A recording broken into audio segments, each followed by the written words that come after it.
If you've never sipped a steamy bowl of Cioppino while watching the sun set through the fog of San Francisco Bay, I gotta say you're missing out on one of life's great experiences. But if you don't live in the Bay Area, at least whip up this Italian-American seafood stew that originated there.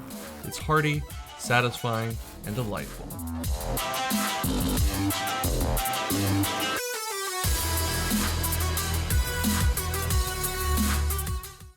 We will start with our focaccia, which is going to be an herb oil infused bread. We're going to start off with a half a cup of olive oil in a saucepan, to which we will add a couple of cloves of garlic that are finely minced, 1 tablespoon of minced fresh thyme, and 1 tablespoon of fresh minced rosemary. Cook that over medium-low heat for about 5 minutes, or until the oil is nicely fragrant. Set that aside, and now let's get to our dough. We'll start off with 1 1/3 cup warm water, 1 packet of active dry yeast, and about 2 teaspoons of maple syrup. I'm using that to keep this vegan, but honey or sugar would be fine too.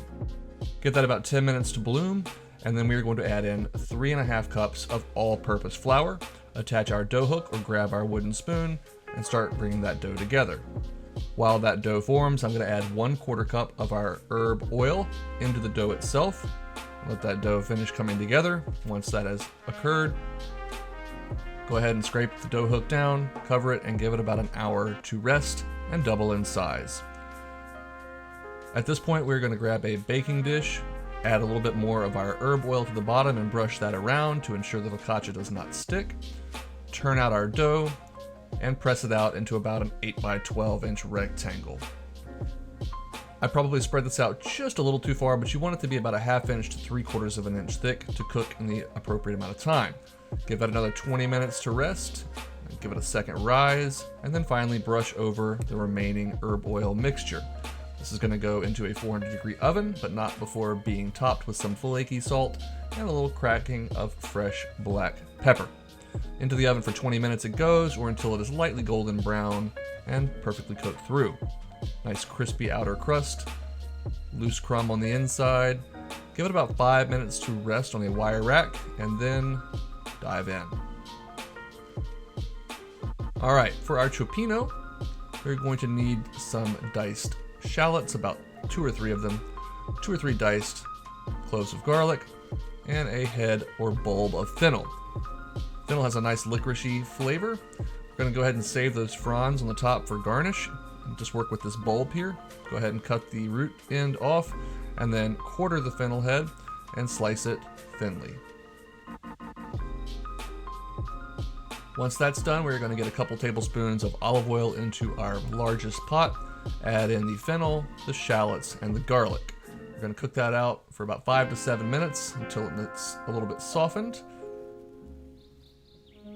At which point we'll add in about a 1/4 cup of tomato paste, along with a seasoning of red pepper flakes. That's up to you. If you're heat averse, then certainly leave that out. Stir that tomato paste in and cook it out for about 3 or 4 minutes, or until you start to see that brick red color in the bottom of your pot. Next, go in with about 1 to 1½ cups of a good dry white wine. I think I'm using Pinot Grigio here. And 4 cups of seafood stock. If you make your own, even better, but a good quality carton will do the trick. I've got some fresh thyme and a bay leaf that I've tied together in what's called a bouquet garni. I'm going to put that down along with 1 can of diced tomatoes, including the canning liquid. We need to go ahead and season that up with salt and pepper, and then we'll turn to our seafood. Got about 1 pound of cod here that I'm cutting into bite-sized pieces, and some minced parsley for garnish at the end. Go ahead and taste your seafood stew here after about 30 minutes. And adjust the seasoning as needed. Mine needed a little more salt and pepper. And we're going to go in with 1/2 pound of bay scallops, 1/2 pound of peeled and deveined shrimp. These are frozen and it's really going to be just fine, but if they were thawed out, it may just take a little less time to cook. Next into the pool, our cod. And finally, I've got some little neck clams here, about 1 pound of those. Make sure before you put them in that they are firmly closed. If your clams are open when you pull them out of the bag, they're no good. And just send them on down to the trash can. Go ahead and stir everything so it is evenly combined, and put the lid on and give it about 5 to 7 minutes, or until those clams have fully opened up and your shrimp, scallops, and fish are cooked through. Remove that bouquet garni, nobody wants to eat that. Clean up your bowl, don't be a slob.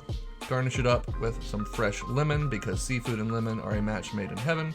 Speaking of a match made in heaven, that crusty focaccia and this stew are another one.